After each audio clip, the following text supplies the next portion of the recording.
കാലിക്കറ്റ് സർവകലാശാലയിൽ VC syndicate പോര്. സർവകലാശാലയുടെ വീഴ്ച കാരണം 10 വർഷം നഷ്ടപ്പെട്ട വിദ്യാർത്ഥിക്ക് അഡ്മിഷൻ നൽകിയ നടപടി തള്ളിയ സിൻഡിക്കേറ്റ് തീരുമാനം ചട്ടവിരുദ്ധമാണെന്നാണ് VCയുടെ നിലപാട്. വൈസ് ചാൻസലറുടെ തീരുമാനം തള്ളാൻ സിൻഡിക്കേറ്റിന് അധികാരമില്ല. തീരുമാനം പുനഃപരിശോധിക്കില്ല എന്നും VC വ്യക്തമാക്കി.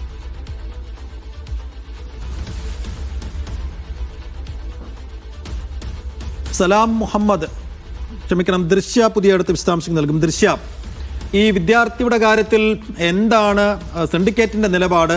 എന്തുകൊണ്ടാണത് VCക്ക് സ്വീകാര്യമല്ലാത്തത്?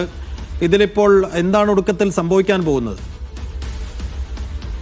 സെഫ് 2016 ചേലേമ്പ്ര സ്വദേശിയായ ഫഹീമ ഈ പരീക്ഷ എഴുതുന്നത്. എന്നാൽ ഇതിനുശേഷം ഈ 10 വർഷം കഴിഞ്ഞിട്ടും ഈ ഉത്തരക്കടലാസുമായി ബന്ധപ്പെട്ട് ഉത്തരക്കടലാസ് നഷ്ടപ്പെട്ടുവെന്ന് പറയുന്നു. പിന്നീട് അതിനുശേഷം അത് അവിടെ നിന്ന് തന്നെ കണ്ടെത്തുന്നു. അതുമായി ബന്ധപ്പെട്ട് ഇവർക്ക് അഡ്മിഷൻ നഷ്ടമാകുന്നു. അത്തരത്തിലുള്ള പ്രശ്നങ്ങൾ കുറച്ചു കാലമായി നടക്കുന്നതാണ്. ഇതിനിടയിലാണ് VC ഇവർക്ക് പ്രത്യേക ഈ കാലിക്കറ്റ് യൂണിവേഴ്സിറ്റിയിലെ നിയമപ്രകാരം പ്രത്യേക അഡ്മിഷൻ ഇവർക്ക് കൊടുക്കുന്നത്. എന്നാൽ ഈ സിൻഡിക്കേറ്റ് ഇതിനെ എതിർത്ത് മുന്നോട്ട് വരികയായിരുന്നു. ഈ VCക്ക് കാലിക്കറ്റ് യൂണിവേഴ്സിറ്റിയിലെ പ്രത്യേക നിയമപ്രകാരം ഈ ചില അസുഖം ബാധിച്ച കുട്ടികൾക്കോ അല്ലെങ്കിൽ ഭിന്നശേഷിയുള്ള കുട്ടികൾക്കോ അല്ലെങ്കിൽ അത്തരത്തിൽ പരിഗണന വേണ്ടിവരുന്ന കുട്ടികൾക്കോ ഇത്തരത്തിൽ അഡ്മിഷൻ നൽകുന്നത് പതിവാണ്. അതിന് VCക്ക് ഈ അനുവാദവുമുണ്ട്. എന്നാൽ ഇത്രയും നാൾ ഈ ഒരു ഇങ്ങനെ അഡ്മിഷൻ നൽകുന്ന കാര്യത്തിൽ മറ്റ് പ്രശ്നങ്ങളൊന്നും ഇല്ലായിരുന്നു. ഈ രാഷ്ട്രീയം നോക്കി മാത്രമാണ് CPM സിൻഡിക്കേറ്റ് ഇതിനെ എതിർക്കുന്നത് എന്ന തരത്തിലാണ് VCയുടെ ഭാഗത്തുനിന്ന് വരുന്ന പ്രതികരണം. എന്നാൽ ഈ പ്രവേശന പരീക്ഷ എഴുതാതെ ഇതിന് അഡ്മിഷൻ നൽകാൻ ഈ കുട്ടിക്ക് അഡ്മിഷൻ നൽകാൻ അനുവാദം നൽകില്ല എന്ന തരത്തിലാണ് അവിടെ നിന്ന് SFI പ്രതികരിക്കുന്നത്.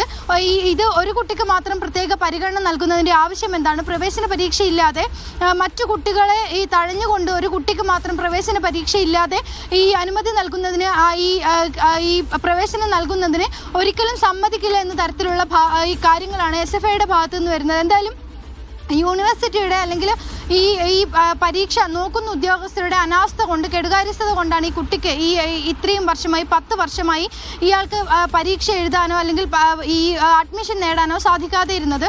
അതുകൊണ്ട് തന്നെയാണ് VC പ്രത്യേക നിയമപ്രകാരം ഈ അനുമതി കൊടുത്തതും. എന്തായാലും ഇനി ഇങ്ങനെയൊരു SFIയുടെ ഭാഗത്ത് നിന്ന് ഇത്തരത്തിലൊരു എതിർപ്പ് വന്ന സ്ഥിതിക്ക് അല്ലെങ്കിൽ CPM സിൻഡിക്കേറ്റിന്റെ ഭാഗത്ത് നിന്ന് ഇത്തരത്തിലൊരു എതിർപ്പ് വന്ന സ്ഥിതിക്ക് ഇത് ഗവർണർക്ക് നേരിട്ട് ഈ ഒരു കാര്യം റിപ്പോർട്ട് കൈമാറാൻ തന്നെയാണ് VCയുടെ തീരുമാനമുള്ളത്.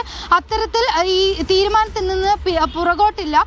ഈ കയറാനുള്ള ഈ അഡ്മിഷൻ നൽകിയ കാര്യത്തിൽ പ്രവേശനം നൽകിയ കാര്യത്തിൽ നിന്ന് പുറകോട്ടില്ല. പുനഃപരിശോധിക്കാനും തയ്യാറല്ല എന്ന തരത്തിലുള്ള കാര്യങ്ങളാണ് VCയും പറയുന്നത്.